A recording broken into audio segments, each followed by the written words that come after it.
Hello, everybody. It's Leaders Live Showtime, folks, again. And I'm Andrew Jenkins, and this is a short countdown timer to help the various live feeds catch up and settle down and all that kind of stuff on Facebook and YouTube and LinkedIn and all those things. And we're hanging out with a very inspiring chap today, Stewart Roberts MBE, CEO of Haircuts for Homeless. Oh, I think that deserves a wow. And an ooh, there we go. And our theme is Transforming Lives, a leadership masterclass from chaos to control. And we're going to learn all about leadership lessons from Stewart today. And he's such a humble guy with such a passion, and I can't wait for this show. So give us a quick wave, Stewart. There we go, thumbs up, brilliant. And Mrs. Moderator herself, how you doing, Sarah? I'm doing all right, I can't get onto LinkedIn, so yeah, I'm still waiting to get onto LinkedIn as well, so there we go. Let's just see what happens. Yeah, I'm struggling getting onto LinkedIn as well. It's pre-live. Oh, you're pre-live, are you? Oh dear. Right, let's just hope it works. Where are we? Are we on yet? Where are we? Let's get that there. Tap to join. There we go. Oh, no, the event will start soon, it says. We're pre-live. I don't know what that means. Do you, Sarah?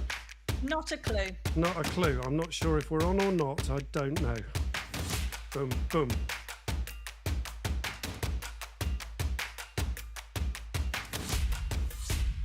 Doing. Well, it says 8:45 here, so tap to join. I don't know what's happened to that, but oh dear, oh dear, oh dear. Where are we? So...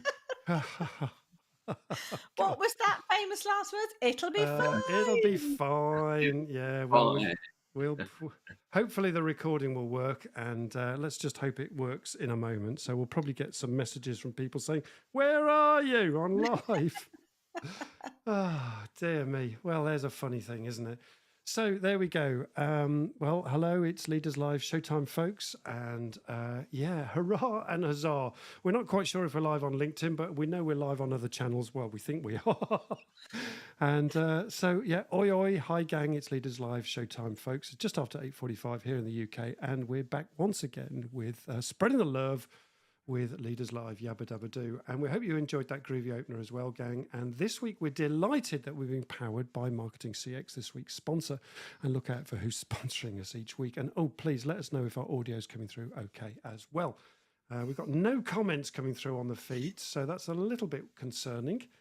So I don't quite know what to do there. Let me just check while we're talking. Sarah, can you just talk amongst yourselves for a while, and while I just double check what's going on? Absolutely. Well, LinkedIn is saying pre-live, but it's ready to join at 8:45 a.m., which is always a good start, isn't it? Well, it's saying it's sending data. It's saying it's sending data. It's streaming on YouTube. It's streaming on Facebook. We're streaming on, but we're saying sending data at the moment. So hopefully we'll be there in a moment. I'll check it again in a minute. Okay, well, there we go. Other channels are best clearly today. Absolutely. And our motto here is I to the power of we, by the way. And we've got 3 simple rules: a safe community, mutual respect, and please no selling in the room. And a really easy way that you can show your support for this free show is that you can buy me a coffee as well. And if you're listening live, you can do that through this little app here called Buy Me a Coffee. I just send a test through. That should come through. There you go. So if you buy me a coffee, you get one of those and you get mentioned on the show. And it's just a bit of fun. All the proceeds go back to the show.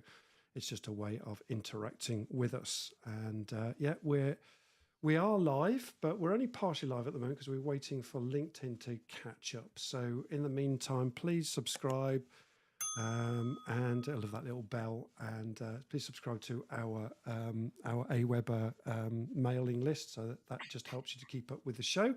And here we are, side by side with Stewart Roberts MBE. How you doing, Stewart? Very good, very good. Thank you. Brilliant. Okay, and our theme today. You're looking good. Our theme today is we're transforming lives today on a leadership masterclass from chaos to control. And we're just checking the feed to see whether we're still live at the moment. We are live, but LinkedIn has gone a bit funny. It's sending data, whatever that means. So hopefully LinkedIn will catch up with us.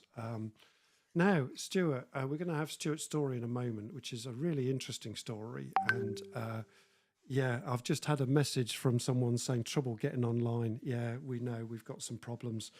I'll just quickly say try YouTube to people so they know Or where we are. Facebook. Or Facebook, yep. Oh, it's all gone quiet. What we It's all all gone think. quiet. Yeah, here we go. Right, well, we'll wait and see. So, just give us a quick direction of where we're travelling to today, Stuart. Oh, look, I'm with you. Yeah. Whatever way you want to take me. Whatever.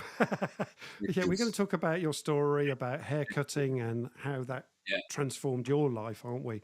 So that's Yeah. kind of where we're heading today. And we've got an audience question, but we're not quite sure if the audience question is going to come through or not, because we're not sure if our live community is with us on LinkedIn. But Sarah, do you want to just say the question?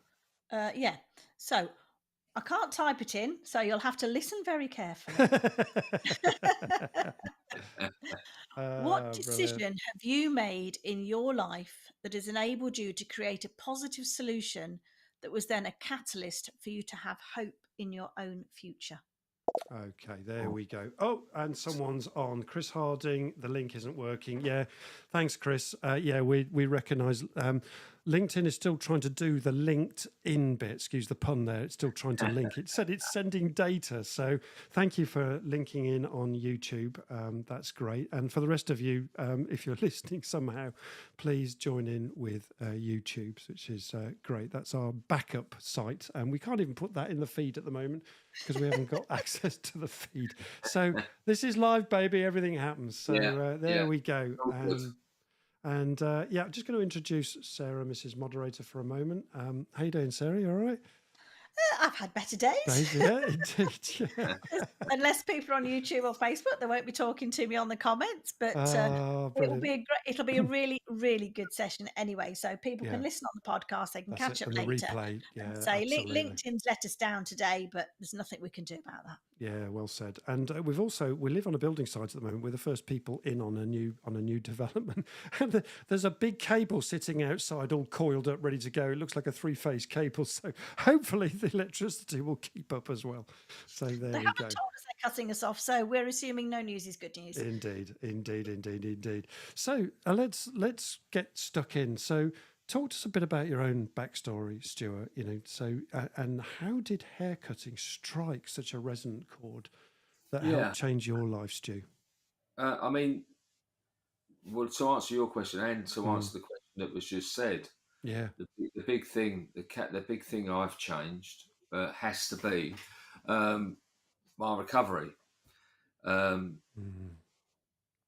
Everything seems to, my whole life has changed, and that's what and that's the most important thing about recovery, is that it's all about change. Going back a bit, I mean, I suppose I'll have to really go back to I'm going to go way back, like to when I was a kid. And I'm sorry if this triggers anyone or upsets them, but it's got a happy ending. So this is why I don't mind saying it. I was abused as a boy by a chap who lived in the same street, and I was about 7, I think, and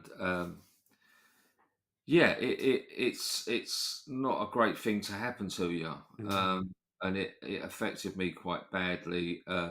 But also the thing what was at the time, I mean, I love my parents dearly, and I'm afraid they're not with me anymore. And at the time in the 70s, like it was actually probably the late 60s, and things weren't talked about, and it was all sort of it was met with shock and horror, and it was like, you mustn't ever say that again, and it was all brushed under the carpet, which for the person it happens to, it makes you feel like you've done something wrong. Yeah, it's your fault, right? Yeah, you've got this guilt about it all, and you don't know what's going on because you're too young, and then you realise, then you feel like you've done something terribly wrong. So carrying that through, what also it does, it affects your relationship with with relationships, with sex and things like that. So Yeah. it just puts all the cogs out, anything happening to you like that at a young age. Yeah. And then made me very inward and shy until one day at 14, went in the pub with some friends. They all got chucked out because we was all far too young, but I looked older. And this woman said to me, "What do you want?" And I hadn't thought that far ahead. And then she said, and I saw this wonderful looking bottle, and it was Southern Comfort. And I went, "I'll have one of them." Yeah, yeah. She said, "Oh, all right, okay. What do you want with it?" I went, "No, that's all right on its own, thank you." And I took this little drink, and I lit up like a pinball machine, you know. And I went back to the school disco, and I was a good dancer, and I was attractive, and I was confident, and I was all this magic stuff. And pretty quickly, that had a hold on me, and the thing was that as it wasn't long before, even at a young age, I knew I had a problem. Yeah. And I when we got married, my wife and I, and we had kids and everything, it led to the day when I was 44. So it took me quite a while to realise that this was ruining my life. And I got to the age of 44, and we had 4 lovely kids. And anyone who knows us, our house is a bit like cross between the Von Trapps and the Osborns. It's a bit fully functional then. Very. They've all done this musical theatre and all that. And I was only young at the time, and it was a day when they'd done this show, and you was meeting them after. But we had this family meal after on a Sunday. Yeah. And I ruined the meal. I was drunk as a lord, all these things. I wanted everyone to come back to our cabins and have a party, and no one wanted to come. And when I must have left the restaurant early, and I got there, and obviously people, no one wanted to come. It's Sunday night, people want to go and watch Heartbeat or something, and I was having a party for one, and I woke up in the morning on a Monday morning realising that I was in trouble because I was in the cabin for one. I wasn't in my own bed. I looked down the garden, and we've got the conservatory on the back, and my lovely wife's in there with the kids getting ready for school. I did the long walk of shame, down the garden, walked in expecting to get berated, and I was just met with apathy. I think they had enough. She took the kids to school. I went in the cabinet to get a drink to hair of the dog, as they say. Yeah. My young daughter, who was probably only about 8 or something, had written me a note. "Daddy, please don't drink anymore." Oh, yeah. I know. And that was like a knife to the gut. I'd had so many people sort of talk about rock bottoms. It's really interesting. They talk about rock bottoms, but I'd had so many. I think my backside hit the rock bottom and then bounced along. I had so many, but it takes one to sort of, really resonate with you to think. Straight away, I found the paper, and I looked for the number, and I found a AA, and then, and that was 18 years ago. Gosh, 18 years ago. Oh 18 years ago, and I've been sober for drinking and drugs ever since. Wow. But what I must say is, it sounds all lovely that and I've been sober for drinking and drugs ever since. Wow. But what I must say is, it sounds all lovely that I'm sorry, I could hear myself. Yeah, no, it's okay. It was me trying to get a YouTube link so I could send the YouTube link out. My fault. Apologies. That's okay. Yeah. I'm back to normal now. Yeah, but basically the answer is that if for some reason that when I rang I couldn't get through, or the guy didn't answer, or didn't take me straight to me, any of those things, I would have talked myself out of it. It would have been, my mind, the mind of an addict. I would have then, made it that it was not that bad. So it's only that we took action. I took action at that time. It's all about action. Without that, faith without works is dead. All about action. Yeah. Mm. Okay. Yeah, I can see that, and I want to talk about a little bit more about that a bit later. Actually, about that all about action piece. Let me just come back to the. So, yeah, at that point you were hairdressing, right? So tell us a little bit Yeah. about that. How did that sort of change your life? Well, there again, Mm, I've been hairdressing for a hell of a long time. yeah, To be honest, I've owned business for a long time. I was a bit disillusioned. I think I had a business for about 25 years, and yeah. the old self-employed myth that I was the master of my own destiny. I'd got to the point where I felt a bit like an unpaid tax collector. You know, I'd lost the passion that I Yeah, had. Um, and then I saw a guy in America, 2014, saw a guy in America doing these makeovers on the street with these homeless guys and, giving them wow. the full makeover. And I was inspired. I thought, yeah, this is fantastic. And at the time, with recovery, you have to keep it, you have to give it away. So you have to sort of share it with other people and try and help other people. It's part of what you do. So on a Monday, I used to go to the local Salvation Army and talk to guys about drinking and taking drugs and stuff, trying to help them. And I saw this guy doing this in America, and I thought, next week I'm going to take my scissors, I'm going to go an hour early, Wow. and I'm just going to try and do that for the guys at the Salvation Army. And it was the guy running it, Dave, bless him. He didn't quite know what I was on about, and I said, "Oh, can I cut some hair next week?" And he's like, "Well, haven't got any money, And I was going, "No, I want to just cut some, make them feel better." "Oh, okay, that's fine." And Okay. then when I rocked up and put my chair out, and I said to the guys, "Look, anyone want a haircut?" And they all looked at me a bit strange. And then there was one brave guy who come over and went, "Yeah, I don't need a haircut." And when they realised it was it was free, B, I had no agenda. It was just a service for them. That they all joined in, and I've done sort of 4 or 5 haircuts, and those 4 or 5 of the most you know, rewarding haircuts I'd done in many a year. Wow. Because what it was, there was no money. It was Yeah. just purely what a lot of us get into hairdressing for. What attracts us to it is just making someone look and feel better about himself. Yeah. And I guess, if you've been on the streets for a while, homeless, you're going to look disheveled, aren't you? And I guess that transformation must be amazing. Yeah, it was, but it was the gratitude. I think it was Yeah. the gratitude that got me, and the effect. I instantly saw the effect it had on people, because Mm, the minute you showed them that mirror, because there's no mirror set up, you have to sort of reveal it at the end, which works well in a way, and I was blown away, yeah. Yeah. I bet. and it reignited my fire with hairdressing. And funny enough, Mm, that one thing of doing something for nothing reignited my passion for my daily work, which is yeah. something that's really important to me. Is that building up um, an army of volunteers? We're there to serve our guests, but also a positive effect is that has on the volunteers themselves. Because for what I got from it, they get from it. I love that. Yeah. And at the end of the day, I've heard this phrase the other day, which really resonated with me. And I wonder whether it's the same with you, Stuart, that at the end of the day, we're all walking each other home, right?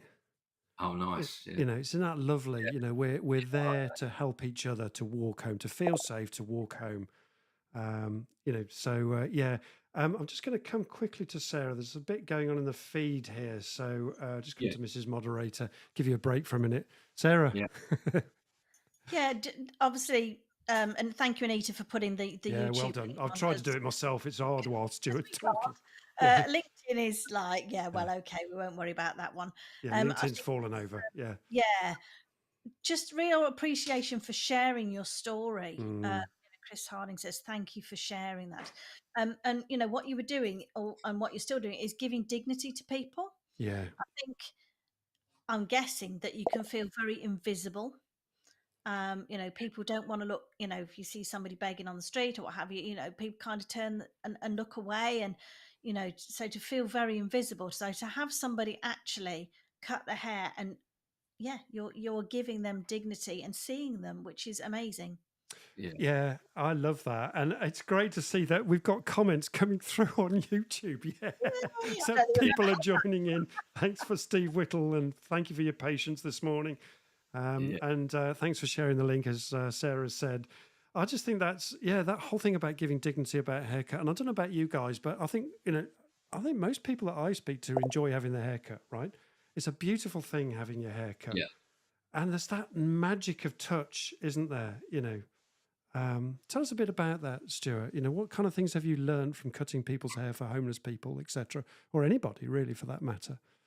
I've learned so much about it. So, Mm, we're coming up for 10 years this year, and I've I had lots of preconceived ideas about homeless people. Like many yeah, people, when you get into that world, and it's almost like an alternate world that people are not aware of. We walk past it, as you say. The people yeah, they're invisible, so you're not really, until you get into it, you don't realise how complex it is. Um, I saw everyone as sort of like a drunk or a drug addict. I saw them as um, down and out. It's I don't like saying that, but it's true. It's the truth. mm, I had preconceived ideas about people.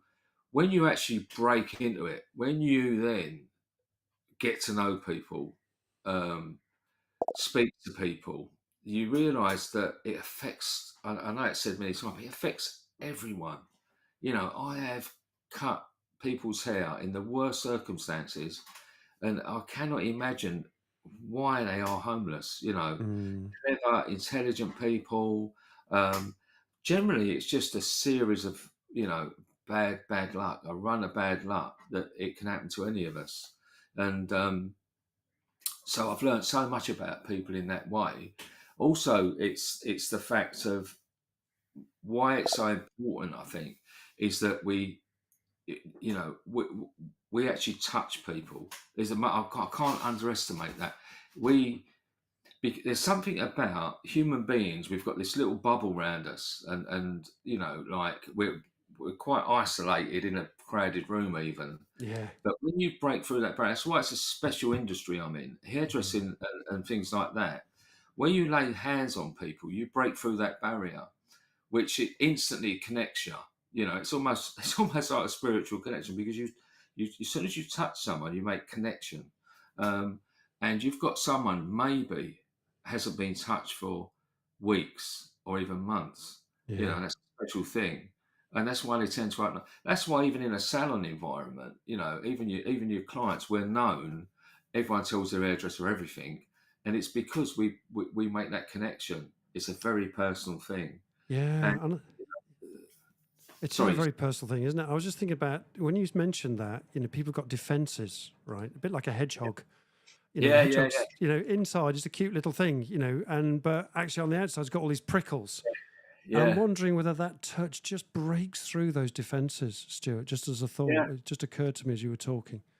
Well, like Mm, I'm a human being, and I'm like a normal person, so mm, I get frustrated. And sometimes like anger's an interesting thing. I think like mm. when sometimes you see these wonderful pictures and everyone's like they're before and after, and they're happy with their haircut.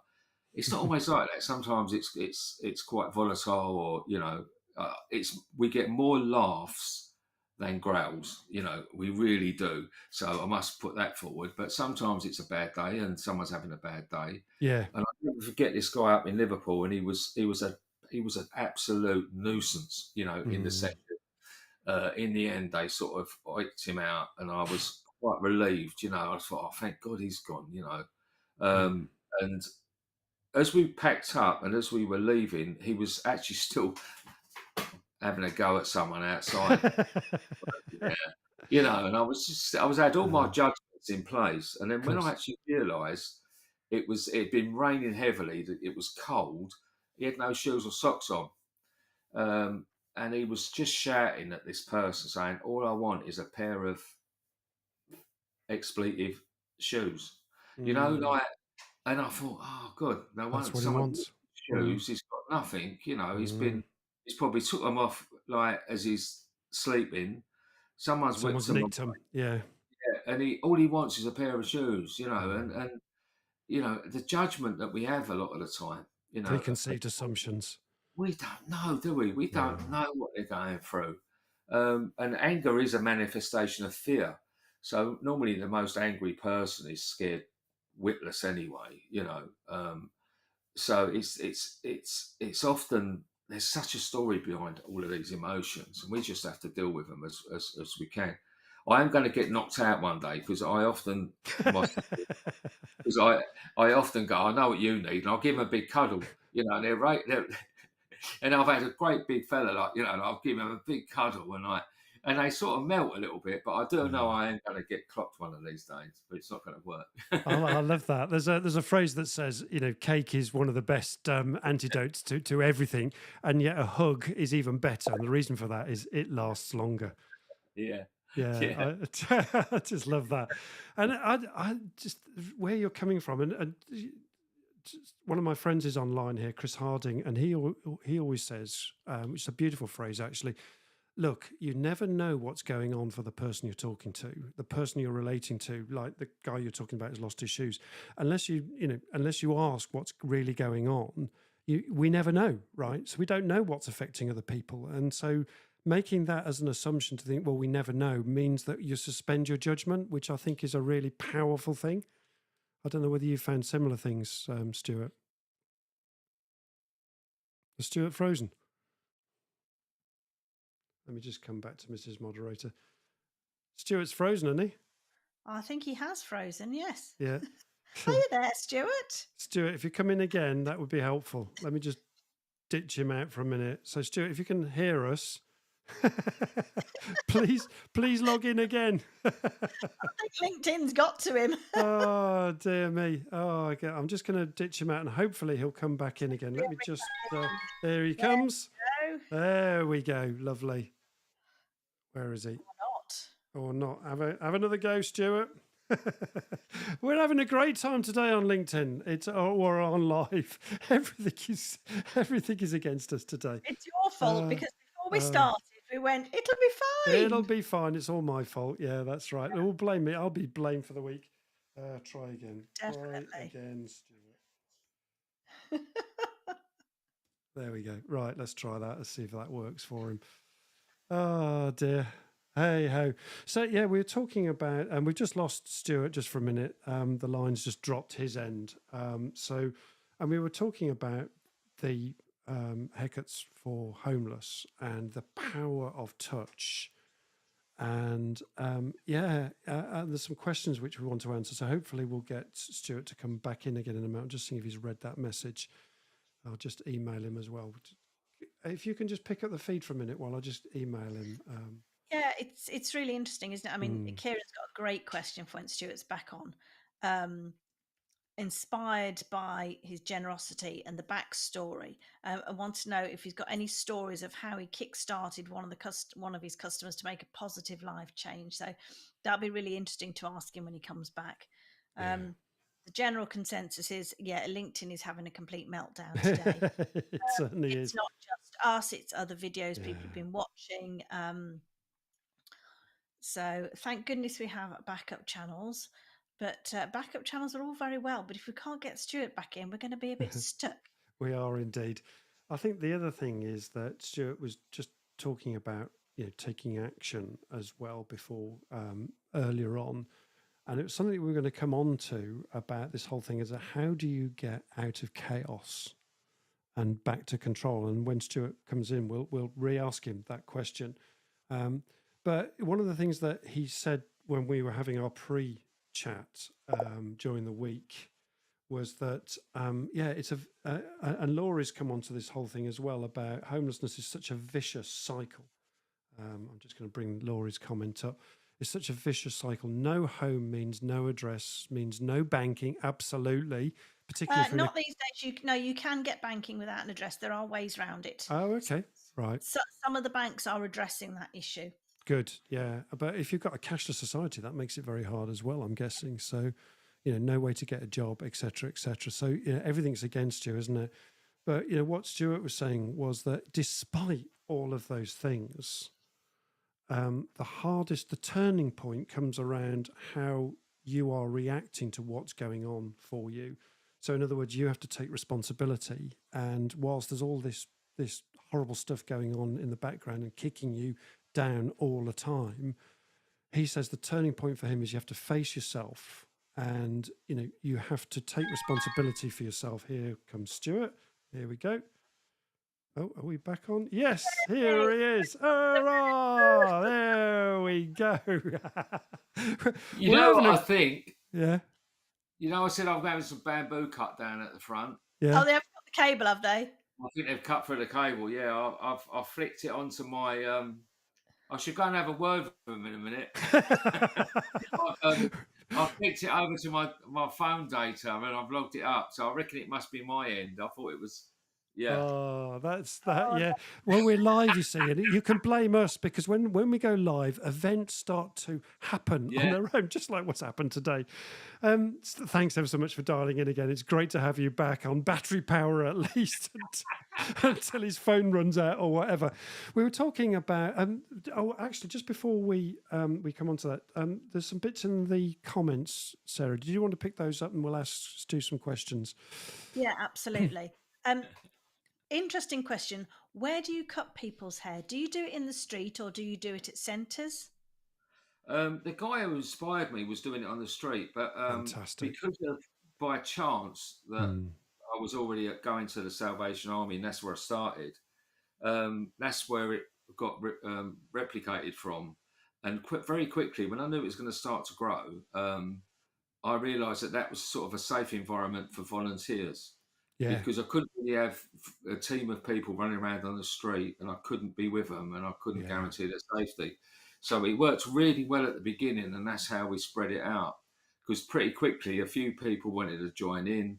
I put a few pictures on Facebook and then some other places wanted us to come. And that's how it grew very quickly.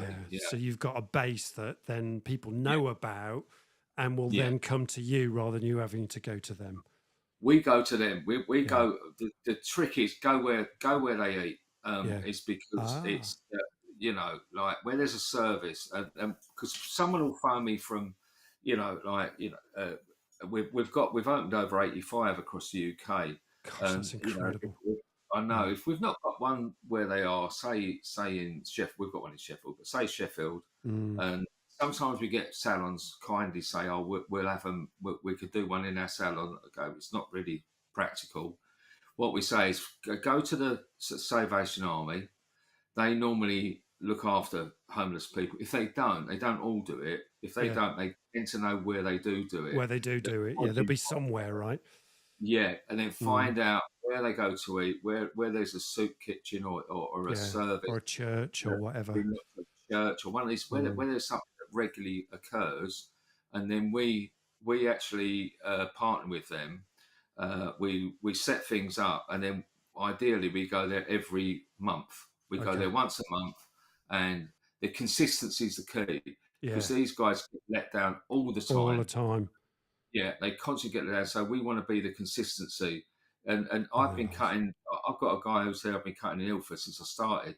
Wow. So I've cut Ravi's hair since I began. So it's nearly 10 years. And unfortunately, he's one of those guys that probably isn't. His circumstances probably aren't going to change. So it's that, and the beaming sort of. He don't smile much, but the sort of. I know he's really pleased to see me. When he. Oh, I didn't know he was coming today, and there's that relationship of trust, isn't there? Yeah, let's just. I think there's another question in the feed. Let me just bring Mrs. Moderator back in again. Question from Kieran. Kieran says, Stuart, inspired by your generosity and also your backstory and vulnerability that you shared, do you have any stories of how you kick-started one of your customers to make a positive or life change? Yeah, well said, Kieran. Yeah, this is. Yeah, we talked about this, didn't we? And the keys to change. Tell us a bit more about that. There's many times when we come on a certain day of the month, and the times that we've been cutting someone's hair, and they've said, "Oh, I'm so glad you've come today because I've got a job interview." Oh, You know, right. Yeah, you know, brilliant. and you know, there's a lady. We've got a book, Hear Me, See Me book, which sort of a wonderful fella called Jack Eames, who's a photographer, Mm, followed us around for 2 years, you know, and he took these images of these people, her quotes in the book, because we've got these beautiful images and also these quotes that we've heard. mm. This lady was so sort of embarrassed that she was in this position, and she said to me that you know, I'm only homeless because my husband gambled our house away, you know, and and she said, and I've actually, you know, obviously we lost our home, I lost everything, I then become homeless, I then got sort of addicted to drink and stuff. Yeah, but I've been getting my life back, and I'm so glad you're here today because I've got a job interview tomorrow. You Wow. know, I'm gradually getting my life back, she said to you. yeah, Yeah. yeah, and that sort of bit of the icing Yeah. on the cake for her that we're able to do that. Yeah. Many times it happens that people are, and I've got some yo-yo people as well. That there's another guy in Yeah. Peterborough, you know, and I won't say his name, but I get on with him so well. But Mm. over the years, one time, oh no, yeah, he's got a flat now, you know, and then they Wow. get next thing is like, oh no, he's been cuckooed, and he gets with the wrong people, and then he loses his place, and you know, so there's some happy endings, there's some very sad endings, but also there's the ones that you're continually there for, you know, that Yeah. they relate to you. And I think that with my journey as well, with my, um, which I often share with them, you know, like my struggle, is that then we relate really well. I Yeah. instantly relate to a Of lot of course. these I've been people, there. Yeah. because I'm the same person, you know, Yeah. with a Yeah. different And yet matter. you've done something radical, and, that y- that turning point from a chaotic life, that, and Mm, it's interesting that chaos just keeps repeating itself. You mentioned that, someone had managed to sort themselves out, got themselves a flat, yeah, but then they got mm, cuckooed, and it's mm. it's like sometimes this reality keeps repeating itself over and over and over again, and but you've just got to keep going to get out of that chaos, and eventually things will turn around. Is that fair to say? Well, yeah, Yeah. yeah. The thing is any journeys, it's never a straight road. It's always a Mm. winding road. You know, Well said. Love that. A you winding know, road. Yeah. yeah, because everything happens. I mean, all right, my life's been amazing compared to what it was. You know, it's purely down to the Mm. fact of me living how I live now. But I've had, I was saying something to you earlier just before we began starting. You know, Mm. things like that come along. You know, Yeah. life gets in the way a lot, Life but it's gets in how the you deal way. with it. You That's know, right. it's And how that's you part of deal the with it. taking action, is it? How you deal with it. Tell us a little bit Yeah, more about that, Stuart. That whole thing about it, that turning point is about what you do, Stuart. That's a yeah. hard bit for people to swallow. Well, the thing is, Mm. it's we've got two choices, isn't you? You Yeah. know, it's all about. And I'm passionate about this. It's all about action. Yeah. You know, and I'm the same as anyone else. I'll take me knocks, and then some days I'll have a black day. I mean, I suffer uh, strongly with depression. Mm. It's a constant battle, and I will have a black day. But what I make sure it is, I do make sure that it's only a black day and not a black week. You know, um, Mm. and what the thing that helps me, and it's not a cliche, helping other people helps me so much. You Yeah. know, the Yeah. time when said to you earlier that I lost my business in 2018. You know, Mm. and I was at a point where, I mean, if you imagine building up a business for 30 years Yeah. and then it going because the landlord wants to double the rent, you know, which is the last Mm. nail in the coffin of something that you've worked so hard for, Yeah. your world sort of implodes a little bit. And Mm. it was at that point as well that very likely that I would lose my home, you know, as well. Gosh. Yeah. Uh, it was Huge. Christmas as well, you know, it's always Yeah. It's always a thing, and it comes in twos and threes, and just like buses. yeah, Yeah. yeah. And and I went and done a homeless session. You know, I still Mm. was doing and I went to Ilford. No, I went off to Ipswich, which is a long old drive. I was on my Yeah. own, completely From on my own Essex. that Yeah. day, and I was like, I was feeling sorry for myself. You know, I Mm. really was, and I thought I've lost everything. You know, and Mm. then I cut this guy's hair, and he was only he was actually about the same age as my son, which Mm. resonated.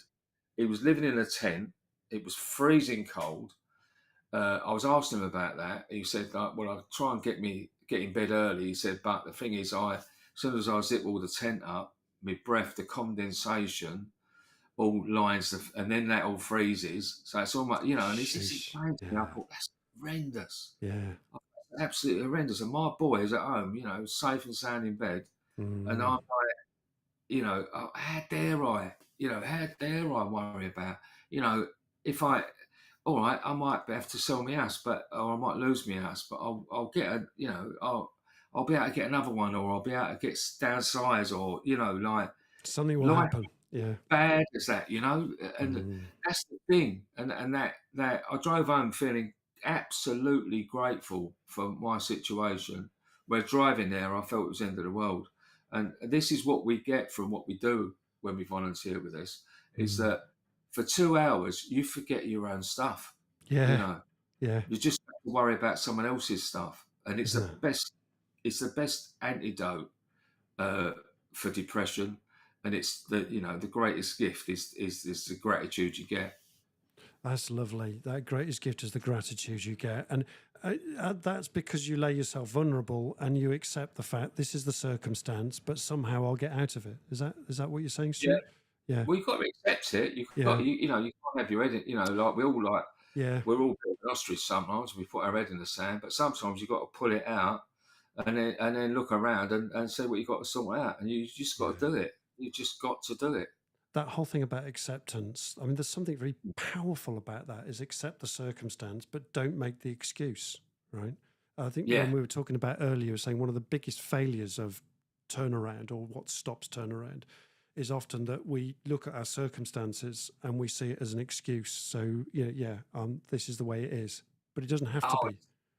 if you're looking for an excuse, it's the best thing ever. I mean, Yeah. going back to what happened to me as a boy, Mm. I used that for years. Right. I don't know what to say, but I did. I used it for years. I used that to Mm. manipulate. Like no wonder I take drink and drugs. I was a terrible, Yeah. to me, the poor thing. I'd wrap Mm. cancers around my finger. Because I was, oh yeah, but this happened and that happened.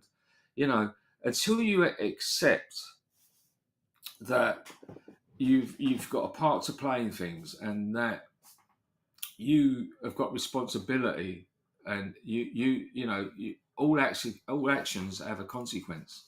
Love that. Until you accept that, you won't move forward. Yeah, all actions have a consequence, and what you said is until you accept the part that you play, you Yeah, can't make that turnaround, and that's the turnaround, isn't it? As yeah, hard as it is, and as difficult as it is, accepting that situation and kind of go, okay, somehow I'm going to get out of this. I don't know how yet because I haven't got the horizon in front of me, but I'll take small little actions, and one step in front of the other is all that you need in some ways to start to take that turnaround change. well, it's an achievement, isn't it? I mean, if Exactly. Yeah. you're facing the mountain, you can't imagine climbing it. But No. if you just start by walking, 100 yards up, Yeah. you start to look down, and then as soon as then after a while, you're looking down, and you think, actually, I've come quite a long way. Actually occasionally just take a look down and realise how far How you have far come. you've come. Yeah. Yeah, And I like that. Sometimes just getting up or getting through the day is yeah, is an achievement, right? As you said with yeah, the black days that you have, just yeah, getting up and getting through that day. I'll have that black day, but tomorrow will be a different day. yeah, yeah. Wonderful. Yeah, I get that. Let's give you a break for a minute, Mrs. Moderator. What's going on in the feed? And just want to say, look, thank you so much for. I know we've had problems with LinkedIn, but you guys have been brilliant. You've just hooked onto YouTube, and here we are having an interactive conversation when it's all gone wrong, And yet here we are. Just accepting it, and guess what happens? You guys find the link and you interact with the show. And thank you so much for just being part of. When things go wrong, we can ask for help from you guys. Brilliant, Sarah. There we go. Steve Whittle's just asking. You often hear about homelessness, but are we talking about rough sleepers or people sofa surfing, or what generally the circumstances that they're in? That's a great question, and that's often a misinterpreted thing that people just see the person begging outside Tesco's as the homeless person. If you haven't got a home, you're homeless. Yeah. So, let that sink in with people that, if your circumstances of being, a relationship breakup or something, you're not in your home anymore. Even if you're sofa surfing, Still you're homeless. still homeless, And also, there's people that I've met so many people over the years that have actually been moved into rooms from the local councils. They're moved into an HMO, and it's about who you're sharing that HMO with, Yeah. and what the atmosphere is like in that house. Yeah. And I've had people say to me, "Look, I've had to move out. Yeah. I'd rather put a tent on my own than be in that place Because I can't because cope with the other people there. I Yeah. can't cope with them." Yeah. If you imagine if they've got music going all night or there's stuff going on that you don't want to be part of, you got no, you're almost, it's worse than prison. You're just locked in your room, and people don't even say, "Oh, well, they've got a room, they can't be homeless." Well, it's still not ideal, No. And when you're judging, I always say to people, "Well, would you swap with them?" When people say, "Oh, yeah, but they're begging, they get a lot of money for that," well, do you want to swap with them now? Yeah. Swap now. You sit on that corner for 12 hours or whatever, and just see if you can do it. Yeah. Yeah. And yeah, I get it. Sarah, you were going to Just add say some. it's very easy to be judgmental, isn't it, Isn't when it? you're sitting in a nice warm home and Yeah. you say preconceived ideas, and actually we know nothing about their circumstances. No. Unless you stop and talk to them, you won't find out. And the thing is, you're sharing with other people that are in complete chaos as well. So you're trying to get some control over your life, but other people's circumstances in those shelters might be in a different place. Another thing, adding on to that question, was the fact that when we started off, it purely was homeless people. But now over the years, we've diversified so much. Like this week on Monday, I was in a women's refuge. So we work a lot now in women's refuges. You won't see that on our feed because a lot of the time it's a safe place that we can't put any photographs and that. Of course. But so there's times when anyone who needs our service. And sometimes we go to places where there's a mixture of street homeless or people sofa surfing and different circumstances. There's interestingly enough, one of the great places we go to is in Knightsbridge, not far from Harrods. Oh yeah, I know where. Yeah. We go on a Friday night, and it's they're there every Friday. It's a place called Restart Lives. And they help people on a Friday night, but you're in such an area when you think, I can't understand why. Such a wealthy area, and there's about, they serve about 100 people on a Friday night with something to eat. Incredible. And it's just such a mixture of people that come in there. And there again, some people aren't, as you say, street homeless, but you're not going to want to queue up on a Friday night in the rain unless you desperately want to have a bit of company, some food, and some advice, and an haircut. You're not going to do that if you're desperately in need of something. Yeah, and so well said, isn't it? It's quite an interesting juxtaposition, isn't it? Knightsbridge, one of the richest places, in London, and such a big contrast with homeless people who are there who need help. And, it's interesting, isn't it? Sarah, what else? Any questions? Let's have a look. A very random question from Chris Harding. Do you get paid as a stunt double for Ricky Gervais? Yeah. It's been said.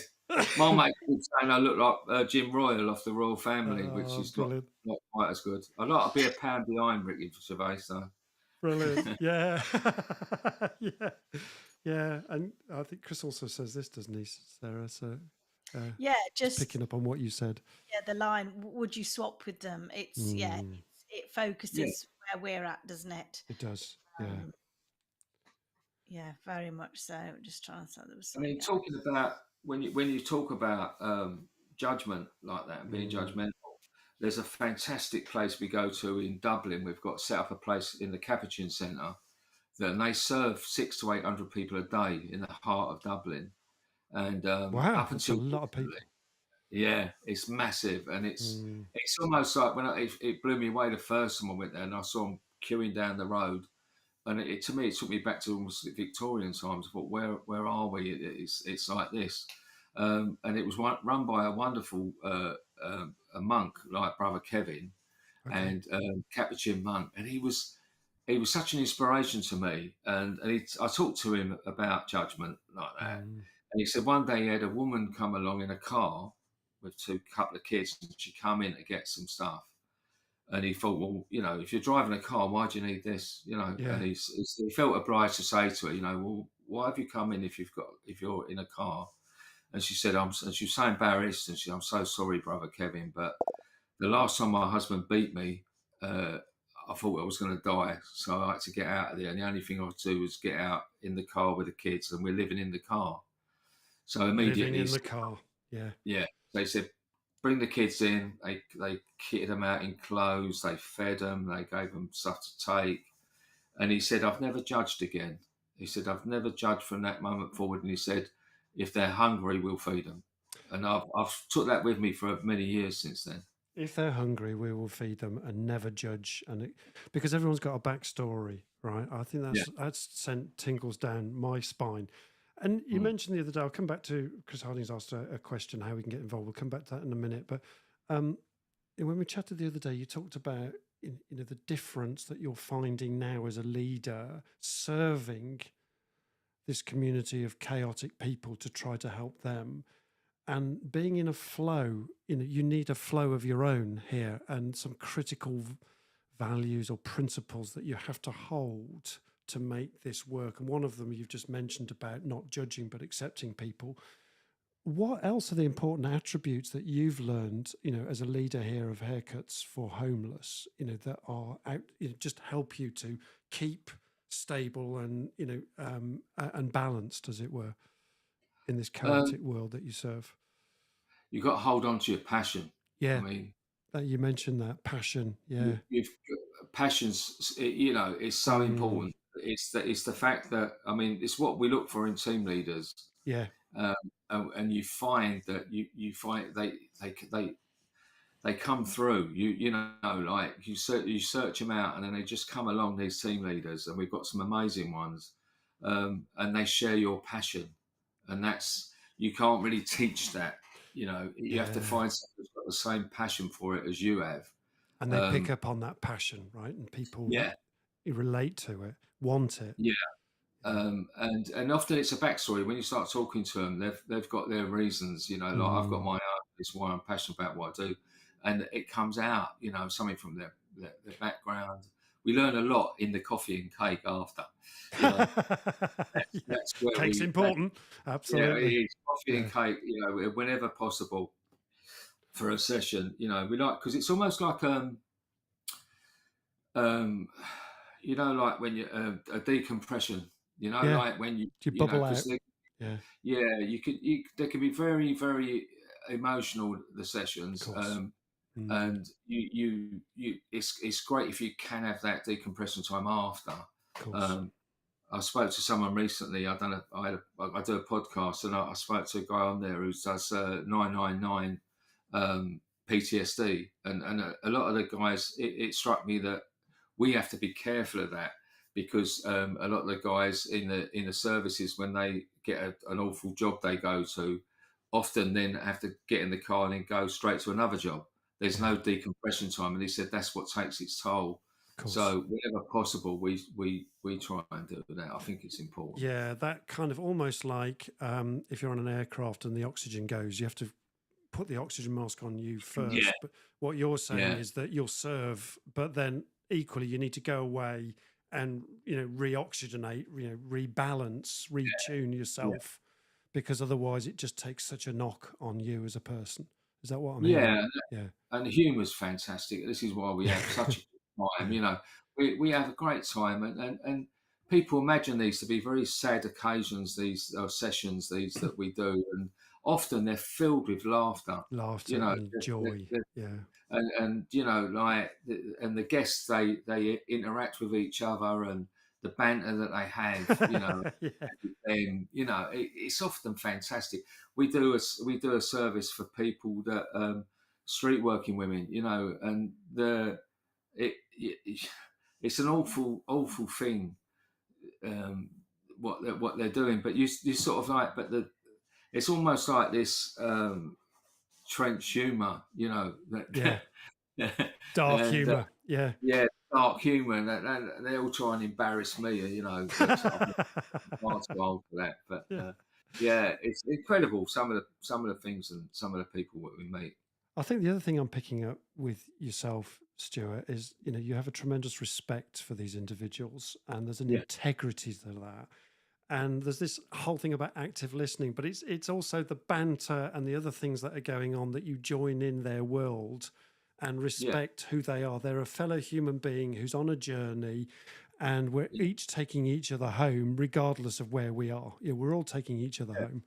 And that's yeah, what you do, is help that person just to have respect for that time that you're with them, and they feel whole again, right? That's a beautiful yeah. thing that you're doing, Stuart. Absolutely beautiful.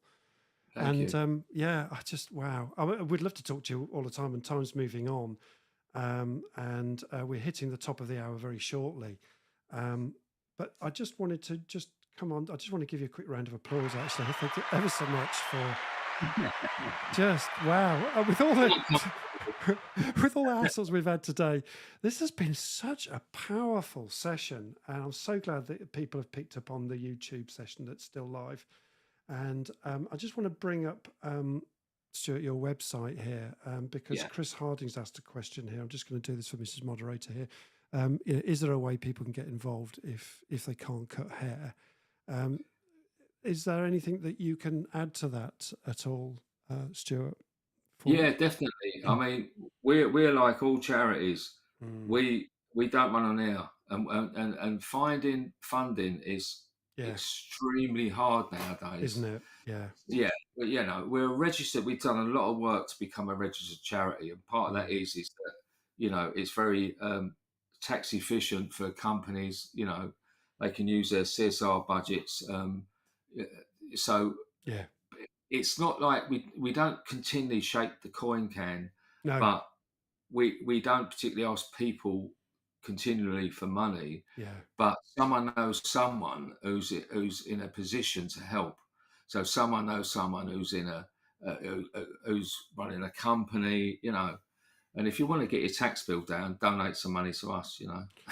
Yeah, I think that's great. And there's a guy listening on here, Steve Whittle. Hopefully he's still on.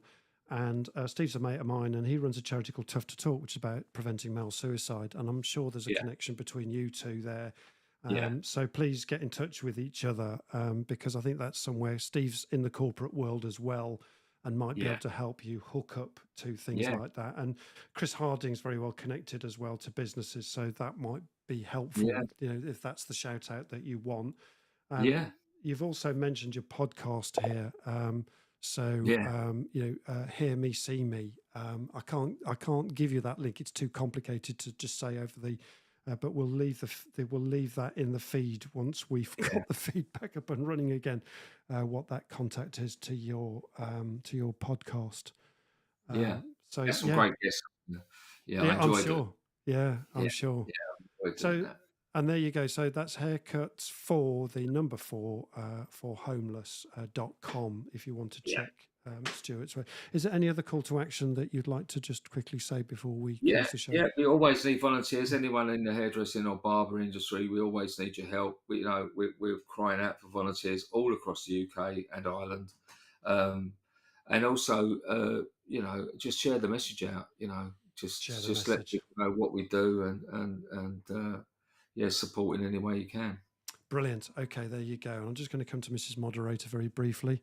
Anything you want to pick up, Sarah? No, I think we've covered it all. Yeah. You've done my job really well for me. Time was marching on. So, Absolutely. Steve Whittle, Tough to Talk. I think he's mentioned something. I'm just trying to find it in the feed.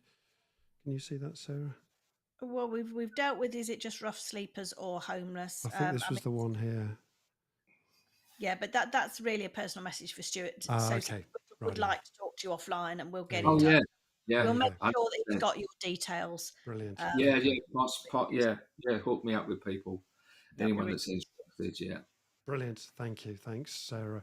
And just while you're on, Sarah, let's just do the bit for us as well. So just on Leaders Live and what we do, following on from what Stewart said, it's I could say we go live every week on LinkedIn, but that wouldn't